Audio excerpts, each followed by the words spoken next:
Hi అండి అందరికీ. నేను ఒక విషయం చెప్పా ఈరోజు ఫ్రైడే కదా, నాకు ఒక 4-5 డేస్ క్రితము ఒక కాల్ వచ్చిందండి కొత్త నెంబర్ నుండి. అయితే నేను ఎవరో అనుకునేసి ఎత్తినమాట. ఇంటి దగ్గర నుండి మా పిల్లలు కానీ మా సార్ ఊరికి వెళ్ళిండనమాట ఆ రోజు.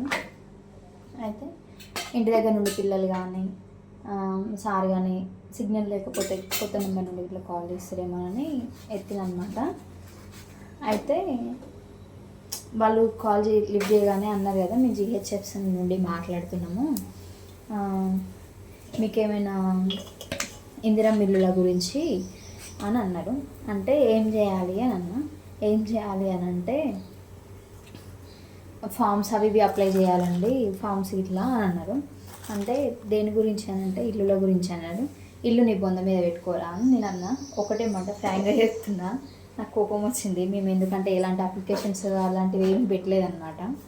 అసలు ఒక్క ఫామ్ కూడా మేము నింపలేదు, అసలు ఫామ్స్ జోలికే వెళ్ళలేదు.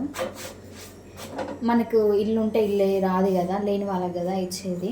అందుకనేసి మేము అప్లై చేయలేదన్నమాట.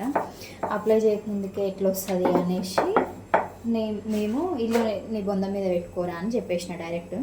చెప్తే ఏందమ్మా మాట్లాడుతున్నావు అన్నాడు. అంటే అనగానే నేను కాల్ కట్ చేసిండు.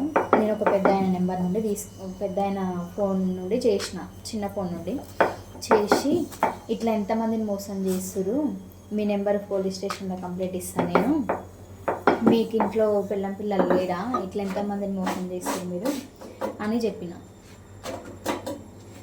చెప్పగానే కాల్ కట్ చేసిండు ఇక.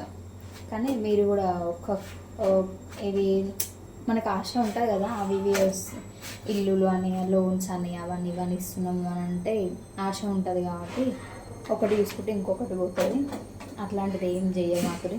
అన్నీ ఊర్లో వాళ్ళని గ్రామ పంచాయతీలో కానీ మున్సిపాలిటీ ఆఫీస్లో కానీ అట్లా కనుక్కొని వేసుకోరు. కానీ కొత్త నెంబర్ నుండి అయితే ఎత్తకురి.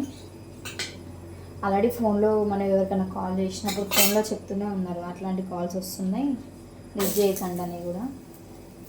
మన జాగ్రత్తలో మనం ఉండాలంటే మనకు దక్కేది ఉంటే ఎట్లనైనా దక్కుతుంది, అంతే కదా.